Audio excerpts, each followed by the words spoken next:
Hey Falcon followers, I'm going to have a little discussion today about the engine in this thing and give you some reasoning and some commentary on why it's going to become a V8. Now it's a little cold in the garage today. We had a cold front come in, and so I don't have to shout over the heater. I'm going to take you inside. We're going to have a chat there. Stay tuned. All right, so here we are in the man cave portion of the Mongrel Motorsports empire. And behind me is the model car case. I'm going to be getting back to doing some model car builds here shortly for those of you that are into that. So you just hang in there, it's coming because winter's coming. I wanted to do a quick video here on the V8 conversion that's impending on the Falcon. I had some comments here lately about why are you choosing the engine that you're choosing, and why do you want to make it a V8, and what's wrong with the 6-cylinder, and you think you have trouble now with your 6-cylinder C4, wait till you put a V8 in it. I'm not sure what that's about, but I wanted to just run over that stuff quick as an easy throwaway video here while I'm going on a trip this week. This will drop while I'm gone. So the reason for the V8 swap, it's always intended to be a V8 conversion. I bought the car with the intent of doing a V8 swap in it. I don't hate 6-cylinders. Actually, I like them a lot. Straight sixes in particular, I'm a big fan. Would love to have a truck with the 306. Would probably be my next truck purchase if I got another truck. But I love sixes. I raced BMWs with straight sixes for a couple years, and I'm a big fan. However, the 206 in the Falcons is kind of a dog. Just be honest. Yeah, you can turn them into something. There's stuff out there that you can do to them to give them enough power to equal a stock V8 or go beyond that if you really want to spend money. But for me, it's not that interesting. The engine is just a little bit too antiquated and too economy driven to really bother with trying to make it into a performance engine. I've always loved the small block Ford, and I've never owned one until I got the 93 Lightning that I have. But that's kind of married to that truck, and the truck's getting to be too valuable to modify.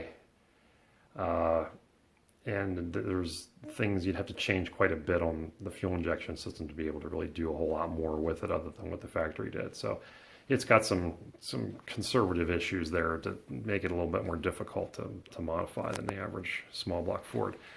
So Ford made the Falcons with the small block 289, 302. That's all I'm going to do is do what the factory did. Nothing special and new there. Why not a bigger engine? Why not an FE? I've owned FEs. I'm not the biggest fan of the Ford big block, I'll be honest. I've had them. They're okay. I don't hate them. But, they're big, heavy boat anchor type engines. I mean, if you've ever tried to take the intake manifold off a stock FE, you need two people for that. They're big and they're heavy, and they can produce power, but they're expensive to buy parts for and everything. So that's just a no. More modern engine. Why don't I buy a Coyote? Put a Coyote engine in it, right? That's a lot of money. If you price the Coyote engine, they're not cheap. A lot of wiring that needs to be done, a lot of special mounts and fabrication, and then you got to put a ginormous transmission behind it that probably won't fit in the tunnel. Nah. I don't want to do that. This is a hobby. This is not a job. I'm not doing this to get into a magazine or, get my own Motor Trend channel or anything like that. This is just me doing what I do and sharing it with you guys and gals. So, why not an LS swap? Right? The LS, it's the answer to everything. Except it's a Chevy engine. That's a Ford. I don't believe in that sort of thing. Disagree with me if you want. I don't mind.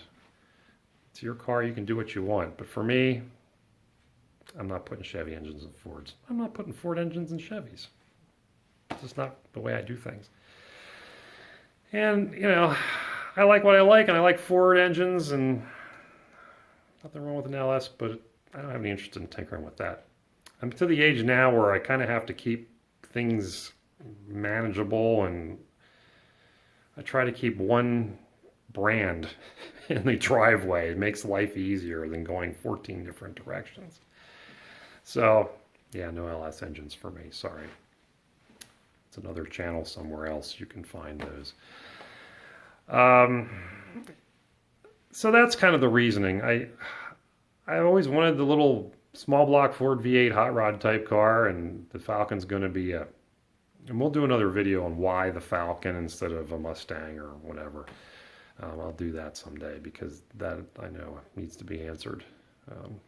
The short answer for right now is the Falcon's weird. I like the weird cars. That explains my past history owning, Austin Minis and Fiats and Audis and things like that. So that was really all I wanted to bring up, was the fact that the V8 conversion has always been planned. It's not because I'm mad at the 6-cylinder. My intent actually is to leave that 6 in there for probably another year and just drive the car and enjoy it as is.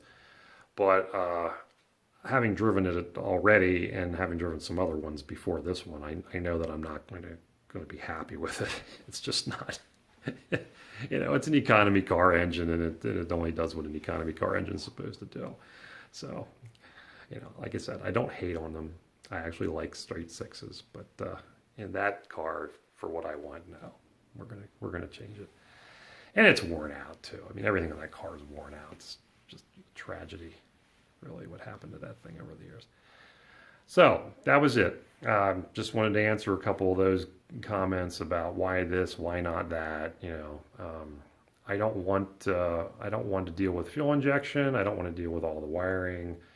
I realize very much that I can get way more performance out of something newer, fuel injected, this, that, and the other thing. But that's not what I'm interested in. I am interested in the vintage style of car that has a carburetor, that has maybe even point ignition. Not that I don't believe in that the modern stuff is any good. It's just that that's what I like working on. I kind of subscribe to the Uncle Tony's garage mentality of this stuff works, why change it? I'm familiar with it. I like the fact that I can get in there and do things with it and just fix it if it breaks or doesn't want to work right, without having to replace an electronic box or something like that. It's stuff that you can fix on the side of the road with a pair of scissors and a rock. Okay, that's kind of what I'm after. And it's not the ultimate in performance, and it's not necessarily cheaper, but it's what I like. And this is a hobby. And that's the thing a lot of people have to try to remember when they get into this, is it's supposed to be a hobby. It's supposed to be fun. Only do what pleases you. Don't worry about what everybody else thinks. They're not the ones working on the car. They're not the ones that are going to drive the car. If you don't think a car should have air conditioning, don't put air conditioning in it. If you don't think it should have a Coyote engine in it, don't put a Coyote engine in it. If you think it should have a 6-cylinder, leave the 6 in. Nothing wrong with that. In fact, I like to see those cars at the car shows when I get the chance. All right, I'm going to ramble on if I keep going. So we'll be back in another week or two, hopefully, with some more work on the car after I return from my vacation. I thank you all for watching, as always. It's always a pleasure to have people commenting and enjoying what I do. I only do this for myself. I'm not trying to make a career out of YouTube or anything like that. Keep commenting. Let me know what you want to see. And I thank you, as always, for watching. We'll talk to you again soon.